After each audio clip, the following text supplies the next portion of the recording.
toddobaadii sideedaad saas ay nooga dhamaatay maadaama ayaga maqnaadeen sabtiga aan isku soo noqon doonaa insha allahu xildhibaanada waxaan ka codsanayaa labada aqal in inta maqan ay noo yimaadaan inkastoo ramadaan tahay aan ogahay oo hoogo dad hurdada ku daahaan si yacni laba jeerna reer soo noqoshadoodan waa iska dhab waad ogtihiin in la dulqaato laakiin haddii aan marka hore aan waqti fiican nimaadno dood waan dhamaysan karaa haddii kale dood aan ku jirno waa cibaado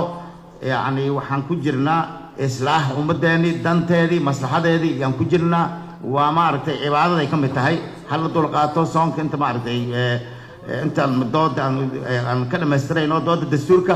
marka